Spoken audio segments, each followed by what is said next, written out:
Hello everyone, स्वागत है फिर से एक नए वीडियो में। तो दोस्तों, आज के वीडियो में हम लोग इरुटरिया प्रकाशन का बिहार दरोगा मेंस के लिए प्रैक्टिस सेट नंबर 4 को देखेंगे। इससे पहले 3 प्रैक्टिस सेट को हम लोग देख चुके हैं। तो चलिए शुरू करते हैं। पहला प्रश्न है कि आवर्त सारणी में बाएं से बाएं जाने पर संयोजी इलेक्ट्रॉन की संख्या बढ़ती है, और यहाँ बाएं से दाएं होगा, ठीक है। और आवर्त सारणी में किसी वर्ग में ऊपर से नीचे आने पर आयनन विभव का मान बढ़ता है। तो इसमें से बताना है कि कौन सा कथन सही है। तो इसका कथन केवल एक सही है, क्योंकि आवर्त में बाएं से दाएं जाने पर जो संयोजी इलेक्ट्रॉन होता है उसका संख्या बढ़ता है, 1 से लेकर 8 हो जाती है, यानी बढ़ता है। और जो ऊपर से नीचे आने पर आयनन विभव का मान यहाँ बढ़ता नहीं है, घटता है, ठीक है, घट जाता है। और जब वहीं पर इसमें इलेक्ट्रॉन प्रीति का मान अगर बाएं से दाएं जाते हैं तो बढ़ जाता है। इसका ऑप्शन नंबर 1 हो जाएगा, केवल एक सही है। अगला प्रश्न है कि दूरदृष्टि दोष का कारण क्या है, निम्न में से बताना है। तो दूरदृष्टि दोष, जिसको हाइपरमेट्रोपिया कहते हैं, जिसमें लेंस की क्षमता घट जाती है, सही है। लेंस की फोकस दूरी बढ़ जाती है, ये भी सही है। और लेंस की गोलाई बढ़ जाती है, नहीं, लेंस की जब फोकस दूरी बढ़ जाएगी तो लेंस की गोलाई घट जाएगी। तो इसका ऑप्शन नंबर डी हो जाएगा, ए और बी दोनों सही है।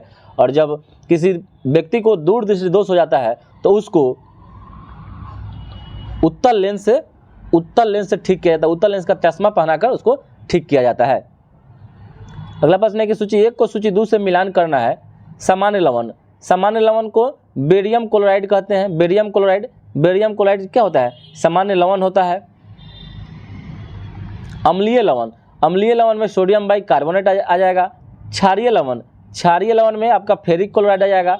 द्विक लवण, फिटकरी को द्विक लवण बोलते हैं। दो सामान्य लवण के मिलने से द्विक लवण का निर्माण होता है।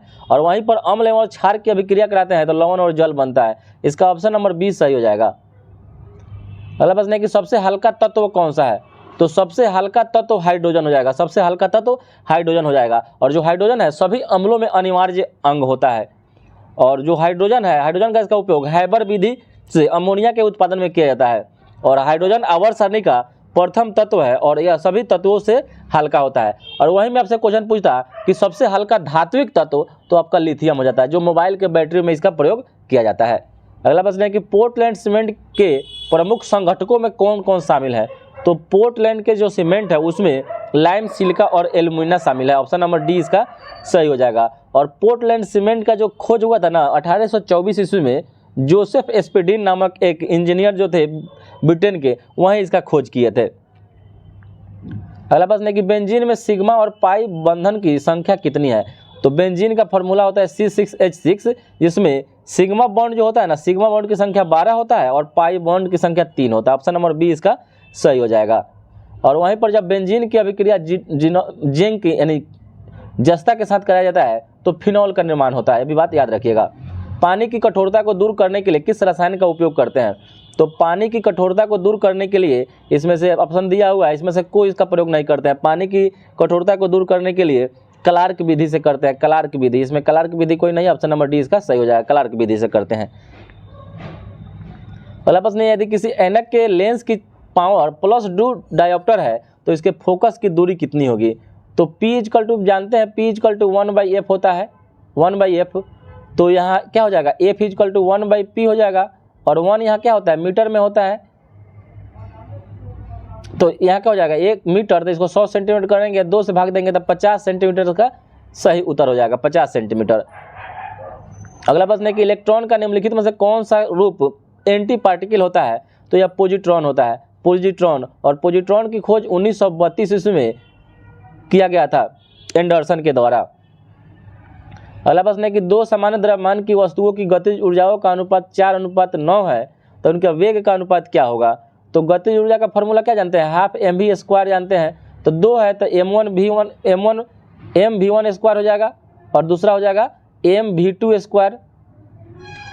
इसका ऑप्शन निकालना है वेग का अनुपात, तो क्या हो जाएगा? v1 और √v1v2 √4/9 का अनुपात 2:3 हो जाएगा। ऑप्शन नंबर बी इसका सही हो जाएगा। अगला प्रश्न है कि एक संवाहक के तापक्रम परिवर्तन के कारण इसमें विभव परिवर्तन होता है, इस घटना को क्या कहते हैं? तो इस घटना को थॉमसन प्रभाव कहते हैं। इस घटना को थॉमसन प्रभाव के नाम से जाना जाता है। अगला प्रश्न है विरंजक चूर्ण के लिए कौन सा कथन असत्य है? विरंजक चूर्ण के लिए इसमें से बताना है कथन कौन सा असत्य यानी गलत है। तो जल में अधिक विलय होता है, सही है। हल्के पीले रंग का चूर्ण होता है, सही है। और ऑक्सीकारक, यह ऑक्सीकारक नहीं होता है, क्या यह अवकारक होता है और तनु अम्ल की प्रतिक्रिया से क्लोरीन निष्कासित करता है। इसका ऑप्शन नंबर सी सही हो जाएगा। अगला प्रश्न है किस भौतिक राशि का मात्रक टेस्ला होता है? तो आपसे बताना है कि किस भौतिक राशि का मात्रक टेस्ला है। तो चुंबकीय क्षेत्र का मात्रक टेस्ला होता है। चुंबकीय क्षेत्र का मात्रक टेस्ला। वहीं पर चुंबकीय फ्लक्स का पूछे तो वेबर होता है। चुंबकीय फ्लक्स का वेबर। और ज्योति फ्लक्स का ऐसे मात्रक ल्यूमेन होता है। वहीं पर चुंबकीय प्रेरण का पूछे तो इसका गॉस होता है। चुंबकीय प्रेरण का सीजीएस मात्रक गॉस होता है, याद रखिएगा। अगला प्रश्न है कि प्लावमान जीन यानी जंपिंग जीन का सिद्धांत का प्रतिपादन किसने किया था? तो हो जाएगा बारबरा मैक्लिंटॉक के द्वारा या प्लावमान जीन के द्वारा इसका प्रतिपादन किया गया था। और यह खोज इन्होंने मक्का के पौधे पर किया था। मक्का के पौधे पर किया था प्लावमान जीन। वहीं पर ग्रेगर जोहान मेंडल यह मटर के पौधे पर आनुवंशिकता का खोज किए थे, इसलिए इनको आनुवंशिकता का पिता कहा जाता है। अगला प्रश्न है कि हाइड्रोजन बम किसके सिद्धांत पर आधारित है? तो जो हाइड्रोजन बम है यह अनियंत्रित नाभिकीय संलयन अभिक्रिया पर आधारित है।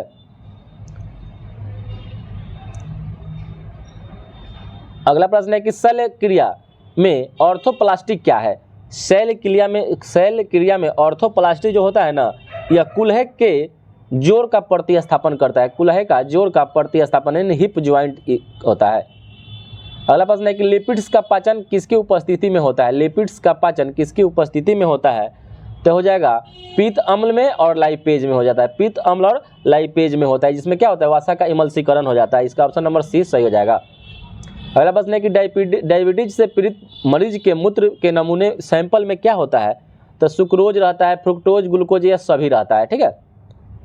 अगला प्रश्न है कि मानव की आंत में पाए जाने वाला जीवाणु जो पाचन तंत्र में सहायता करता है कौन होता है? तो इसका सही उत्तर हो जाएगा एस्चेरिशिया कोलाई हो जाएगा। एस्चेरिशिया कोलाई हो जाएगा इसका सही उत्तर। अगला प्रश्न है कि निम्नलिखित में से किसका ऊष्मीय मान अधिकतम होता है? ऊष्मीय मान देखिए अकॉर्डिंग टू ऑप्शन वसा, विटामिन, कार्बोहाइड्रेट, प्रोटीन, तो इसमें कार्बोहाइड्रेट का जो ऊष्मीय मान होता है ना सर्वाधिक होता है। वसा, विटामिन, प्रोटीन से ज़्यादा ऊष्मीय मान कार्बोहाइड्रेट का होता है और कार्बोहाइड्रेट से सबसे ज़्यादा ऊर्जा मिलता है। अगला प्रश्न है कि दिल्ली समझौता के दौरान ब्रिटिश भारत के वायसराय कौन था? तो हो जाएगा लॉर्ड इरविन। लॉर्ड इरविन हो जाएगा। जो 5 मार्च 1931 में जो दिल्ली समझौता यानी इरविन समझौता हुआ था उस समय यह लॉर्ड इरविन ही वायसराय था। अगला प्रश्न है कि सहायक संधि को निम्नलिखित में से किस राज्य ने स्वीकार नहीं किया था? तो सहायक संधि को होलकरों ने स्वीकार नहीं किया था, जबकि सहायक संधि से पूछे कि सबसे पहले किसने स्वीकार किया तो यह हैदराबाद के निजामों ने इसको सबसे पहले स्वीकार कर लिया था, लेकिन होलकर जो था इंदौर के होलकरों ने इसको स्वीकार नहीं किया था। अगला प्रश्न है कि इनमें से कौन 1946 ईस्वी में भारत भेजे गए कैबिनेट मिशन का सदस्य नहीं था? तो उस समय जो 1946 में कैबिनेट मिशन आया था उसमें 3 सदस्य था। 3 सदस्य में रैमजे मैकडोनाल्ड नहीं था, जबकि सर स्टेफोर्ड क्रिप्स था, लॉर्ड पैट्रिक लॉरेंस था, एबी अलेक्जेंडर था, जिसमें अध्यक्ष था यही लॉर्ड पैट्रिक लॉरेंस, ठीक है, अध्यक्ष यही था। और जो उस समय रैमजे मैकडोनाल्ड जो क्या था यह इंग्लैंड के प्रधानमंत्री था, इंग्लैंड का प्रधानमंत्री। अगला प्रश्न है बिहार के किस जिले में तेल्हार कुंड जलप्रपात है? तेल्हार कुंड जलप्रपात कहाँ है? यह कैमूर जिला में है। देखिए दोस्तों कुछ आपका जलप्रपात आपसे पूछेगा वाटरफॉल, तो काकोलत जलप्रपात या नवादा में है। कहाँ है? नवादा में है। तेल्हर कुंड जो हो जाएगा तेल्हर कुंड यह कैमूर में हो जाएगा, याद रखिएगा, बोल देते हैं तेल्हर कुंड कैमूर में। करकट जलप्रपात यह भी आपका कैमूर में हो जाएगा। दुर्गावती ये बिहार दुर्गा के पीटी में पूछा हुआ था, दुर्गावती हो जाएगा रोहतास में। कर्मनाशा बक्सर में, धुआं कुंड सासाराम में और मंझर कुंड सासाराम में, ये सब याद रखिएगा दोस्तों। अगला प्रश्न है कि पाटलिपुत्र के संबंध में निम्न से कौन सा कथन सही है? तो इसका निर्माण जो पाटलिपुत्र का जो निर्माण हुआ था आरंभिक में इसका निर्माण सैनिक छावनी के रूप में किया गया था, सही है। सर्वप्रथम उदय ने इसे अपनी राजधानी बनाया, सही है। और इसे राजधानी के रूप में स्थापित करने का मुख्य कारण इसकी भौगोलिक एवं व्यापारिक महत्व थी। इसका ऑप्शन नंबर 3 सही हो जाएगा। ऑप्शन नंबर 3 सही हो जाएगा। ऑप्शन नंबर इसका 20 सही हो जाएगा। 1, 2 और 3 तीनों सही है। अगला प्रश्न है कि बिहार की जनगणना 2011 के अनुसार, भारत की जनगणना 2011 के अनुसार बिहार में महिला साक्षरता दर कितनी है? तो ये हो जाएगा 51.50, यानी 51.51% है, 51.51%। वहीं पर कुल साक्षरता अभी पूछे बिहार राज्य की कुल साक्षरता, तो ये हो जाएगा 61.80 कुल साक्षरता है, ठीक है। और पुरुष की साक्षरता आपसे पूछे तो 71.20 है, 71.20% है पुरुष की 71.20, महिला का था 51.5। और बिहार राज्य की साक्षरता की दृष्टि से सबसे निचला स्थान बिहार राज्य का, यानी 28वां है। और वहीं पर बिहार में सर्वाधिक साक्षरता वाला जिला पूछे तो यह रोहतास है, रोहतास। और न्यूनतम पूछे तो पूर्णिया, न्यूनतम साक्षरता पूर्णिया है। वहीं पर सर्वाधिक पुरुष साक्षरता दर वाला आपसे पूछे और महिला, दोनों क्या है, रोहतास है। और न्यूनतम पुरुष साक्षरता पूर्णिया, और बिहार राज्य में न्यूनतम महिला साक्षरता सहरसा है। अगला प्रश्न है कि चंपारण आंदोलन मुख्यतः किसके विरोध में था? तो जो चंपारण आंदोलन था वह 3 कठिया नील की खेती के लिए हुआ था। और नील की खेती जो नकदी फसल में आ जाता है, इसका ऑप्शन नंबर एक प्रश्न ऑप्शन के अनुसार इसका ऑप्शन नंबर भी हो जाएगा नकदी फसल के विरोध में था, नकदी फसल के विरोध में।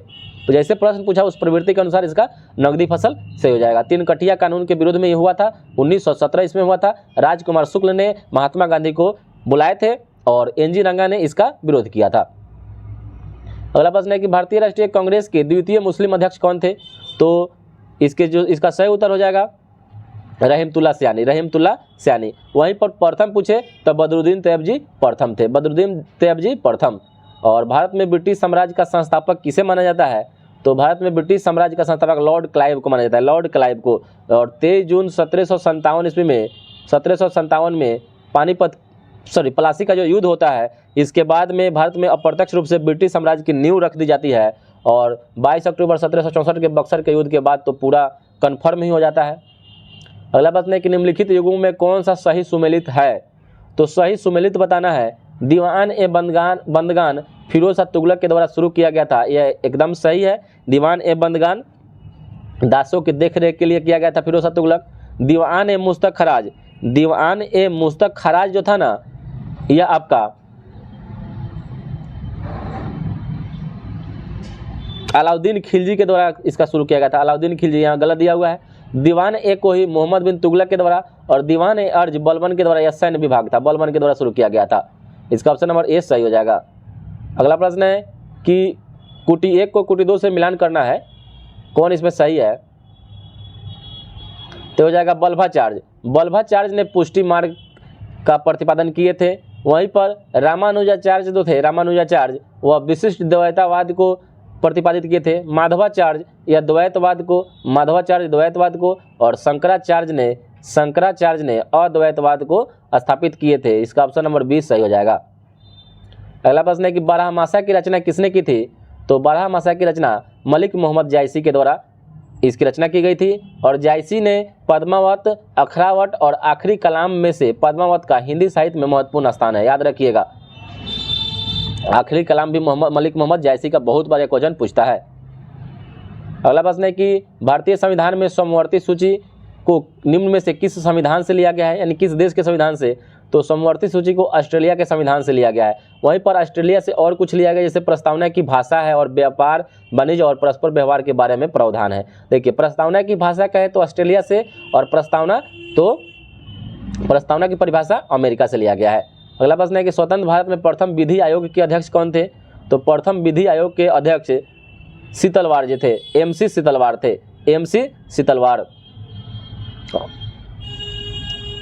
और प्रथम विधि आयोग की स्थापना 1955 ईस्वी में किया गया था।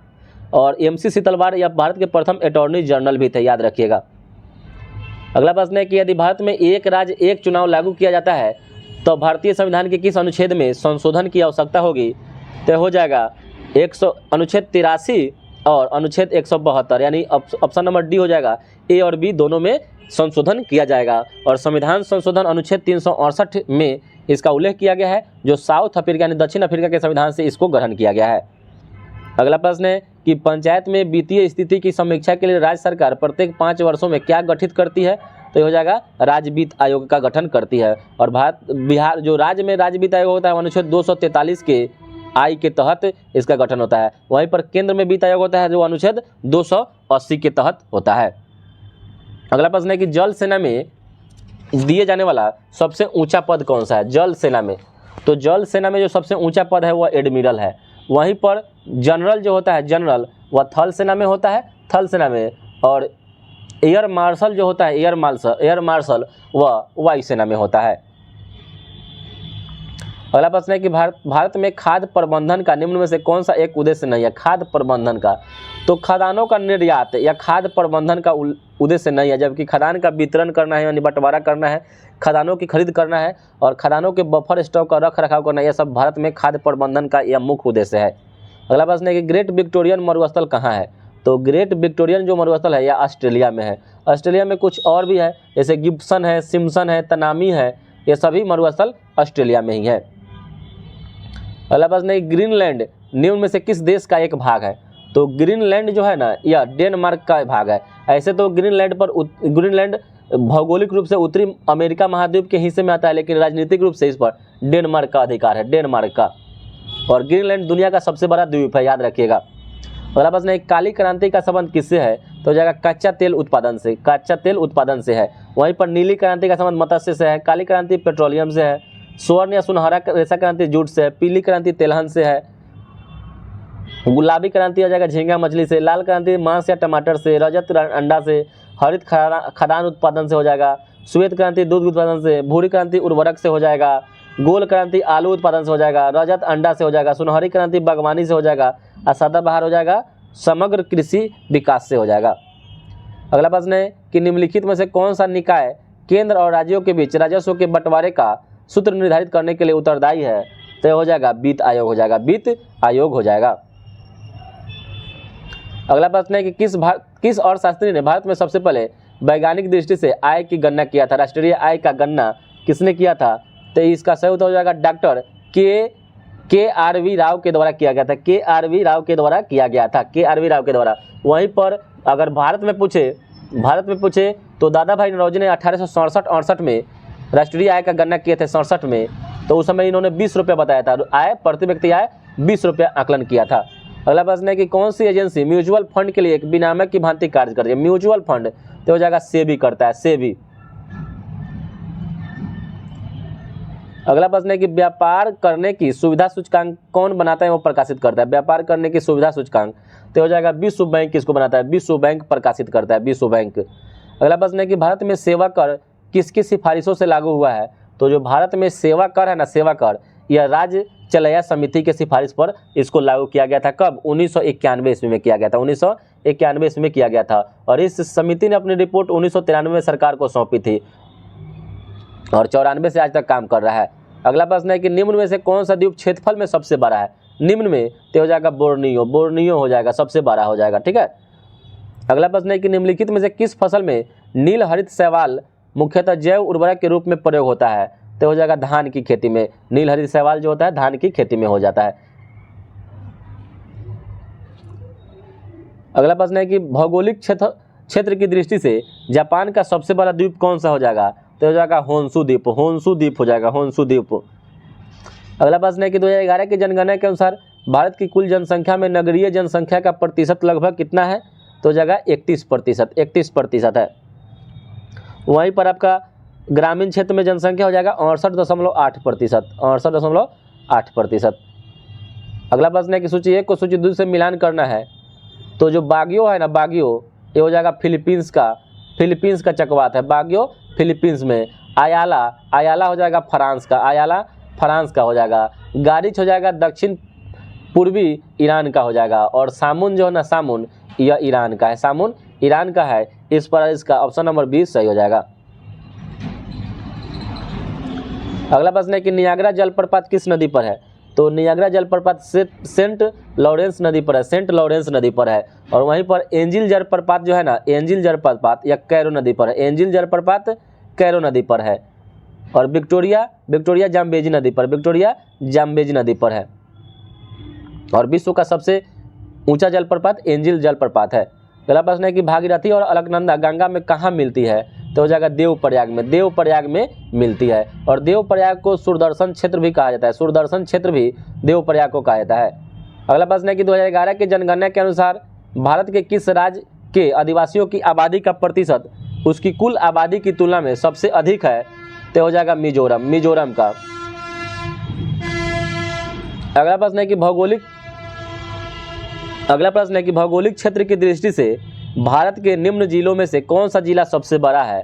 तो हो जाएगा लेह, लेह सबसे बड़ा जिला है। और वहीं सबसे छोटा पूछे तो माहे है, जो पुडुचेरी का है, माहे जिला है सबसे छोटा है। अगला प्रश्न है कि सूची 1 को सूची 2 से मिलान करना है। एक तरफ पर्वतीय नगर है, एक तरफ राज्य है, तो माना जो है ना, माना, नीति और लिपुलेख यह उत्तराखंड में है, यह उत्तराखंड में है। नाथुला जो है, नाथुला यह सिक्किम में, नाथुला कहाँ है? सिक्किम में है। जोजिला दरा यह लद्दाख में है। और शिवकिला है यह हिमाचल प्रदेश में है। इसलिए अकॉर्डिंग टू ऑप्शन इसका ऑप्शन नंबर सी सही हो जाएगा। अगला प्रश्न है कि जीवंत ग्राम कार्यक्रम का संबंध में सही कथन का चयन करना है। यानी जीवंत ग्राम कार्यक्रम किसके लिए किया गया है?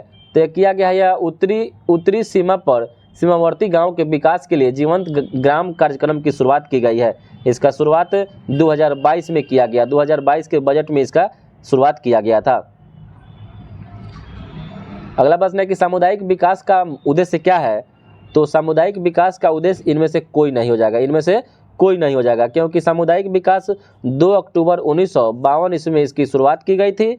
और इसका जो मुख्य उद्देश्य है ग्रामीण समुदाय का सर्वांगीण विकास करना। अगला प्रश्न है कि इल्मेनाइट जो कि भारतीय तटीय रेखा के साथ व्यापक रूप से वितरित है, किसका खनिज है? इल्मेनाइट तो हो जाएगा टाइटेनियम का, टाइटेनियम का यह खनिज है, टाइटेनियम का यह अयस्क हो जाएगा। और titanium, ilmenite titanium law oxide खनिज है जिसका आदर्श सूत्र FeTiO3 होता है।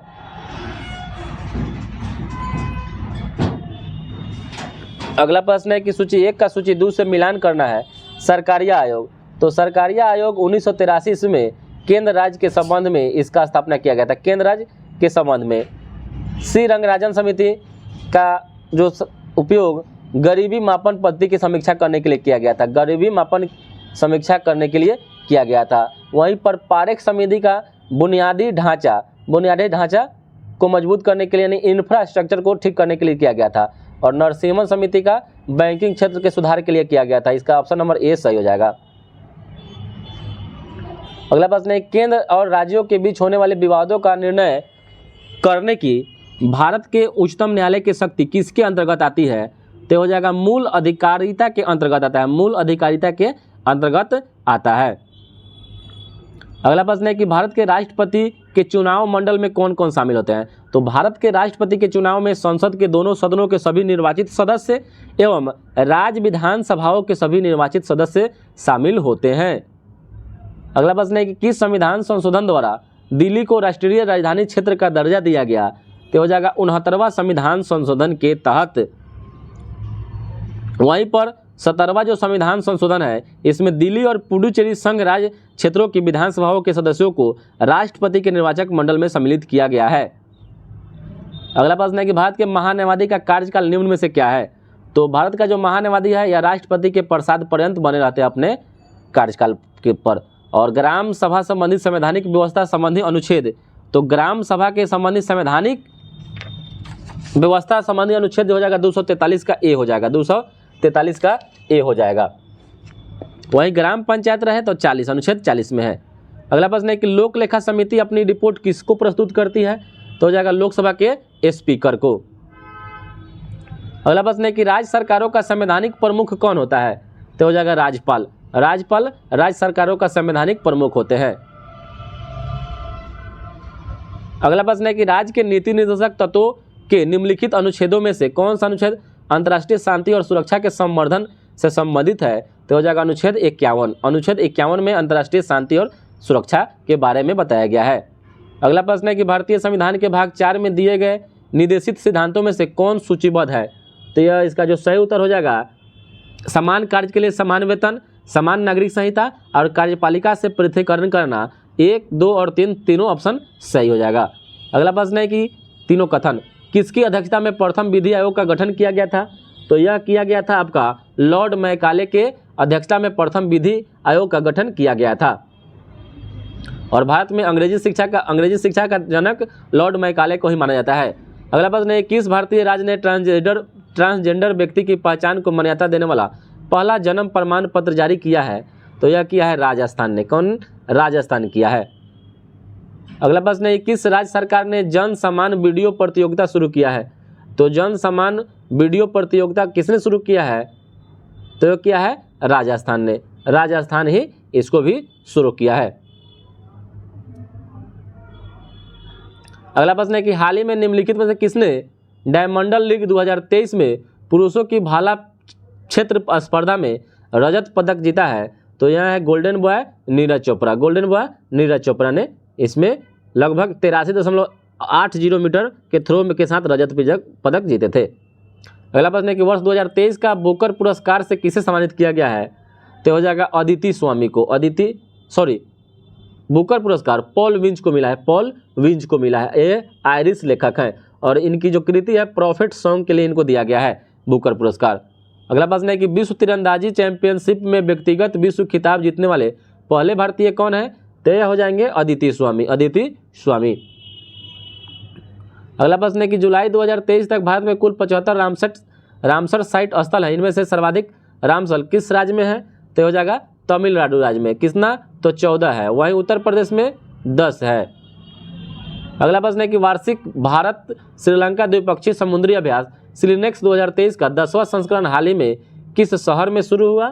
तो यह हुआ है कोलंबो में। कहाँ हुआ है? कोलंबो में हुआ है। और फीफा महिला विश्व कप 2023 का चैंपियन देश कौन बना? तो यह बना स्पेन। स्पेन बना। स्पेन किसको हराकर? तो इंग्लैंड को हराकर। इंग्लैंड को हराकर 1-0 से।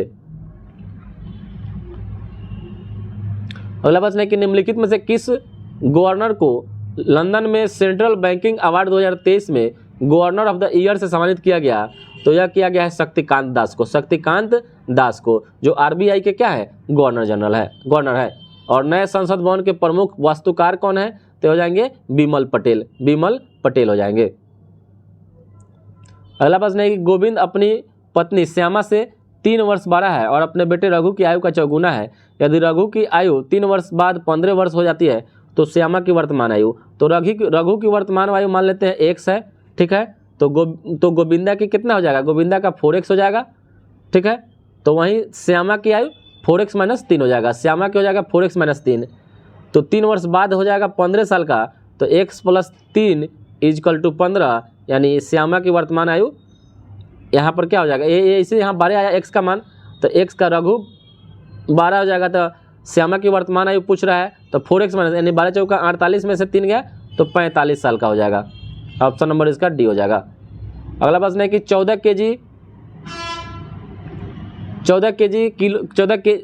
रुपये प्रति किलो के दर से 69 किलो दूध में कितना पानी मिलाया जाए कि मिश्रण को 13 रुपये 80 पैसा के प्रति किलो बेचने पर 20% का लाभ हो? तो यहाँ पर मिश्रण का मूल्य है 13 रुपये 80 पैसा, 20% लाभ होता है, तो यहाँ से क्रय मूल्य निकालेंगे तो आ जाएगा 11 रुपये 50 पैसा। ठीक है, तो एक तरफ 14 रुपये क्रय मूल्य है, एक तरफ पानी का मूल्य 0 हो जाएगा, तो यहाँ हो जाएगा 11 रुपये 50 पैसा। यहाँ से निकालेंगे तो इसका आपका 23:5 आ जाएगा। सब कुछ निकाल करेंगे तो यहाँ से कितना हो जाएगा? 15 kg आ जाएगा। 15 kg आ जाएगा। अगला प्रश्न है, यदि त्रिभुज के प्रत्येक भुजा को 2 गुना कर दिया जाए तो नए त्रिभुज का क्षेत्रफल पहले वाले त्रिभुज के क्षेत्रफल का k गुना हो जाता है, तब k का मान आपको ज्ञात करना है। तो अब देख लीजिए, एक फॉर्मूला होता है, त्रिभुज का भुजा ABC रहता है, तो वहाँ पर A = क्या होता है? A + B + C/2 होता है। यहाँ से फॉर्मूला निकालेंगे A = k निकाल के, तो यहाँ पर 2s आ जाएगा। 2s, तो यहाँ पर 2s, तो 4 के k का मान यहाँ 4 आ जाएगा। शांत जल में नाव की धारा 10 किलोमीटर प्रति घंटा है। 26 किलोमीटर धारा की दिशा में तथा 14 किलोमीटर धारा के विपरीत में तय करने पर एक जैसा समय लेता है, तो धारा का वेग ज्ञात करना है। तो धारा की दिशा में नाव 10 घंटा है तो क्या हो जाएगा? x + 10x + 10 + x हो जाएगा, और विपरीत में 10 - x हो जाएगा, तो एक हो जाएगा 26 किलोमीटर जा रहा है प्लस में, और एक जा रहा है 14 धारा के विपरीत में। यहाँ से गुना भाग करेंगे तो x का मान 3 आ जाएगा, यानी धारा का वेग 3 किलोमीटर प्रति घंटा है। अगला प्रश्न है कि एक पिता की उम्र उसके बेटे की उम्र से 3 गुनी है। 5 वर्ष पूर्व पिता की उम्र बेटे की उम्र की 4 गुनी थी, तो बेटे की उम्र क्या है? तो पहले तो सबसे पहले वर्तमान निकाल लेते हैं। बेटा का उम्र हो जाएगा x, वर्तमान उम्र जो हो जाएगा x वर्ष, और पिता का 3x। तो प्रश्न अनुसार क्या बोल रहा है, 3 गुण यानी 3x माइनस 5 वर्ष पूर्व, एक हो जाएगा x माइनस 5, इसका 4 गुना, यहाँ से निकालेंगे तो x का मान हो जाएगा 15, यानी बेटा का उम्र ही 15 वर्ष है। अगला प्रश्न है कि किसी त्रिभुज पी क्यू आर की भुजाएं 5, 12 और 13 है। तो त्रिभुज में एक अंतःवृत्त बनाया गया है, तो वृत्त का क्षेत्रफल ज्ञात करना है। तो इसका 4 पाई आ जाएगा, इसको बना दिया जाएगा टेलीग्राम पर, वहाँ देख लीजिएगा। अगला प्रश्न है कुछ नारंगी 11 रुपये में 10 के भाव से खरीद कर 10 रुपये में 11 के भाव से बेचा जाएगा। देखिए कुछ नहीं करना है, 11 रुपये में 10 के भाव से खरीदा गया और 10 रुपये में 11 के भाव से बेच दिया गया। तीर्था से गुना कर दिए, 11 11 121 हो जाएगा, 100 हो जाएगा, या कितना हुआ,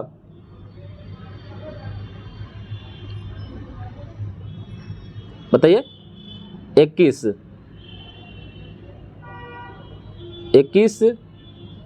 121 पर हानि हो रहा है तो गुना 100, या निकाल दीजिए।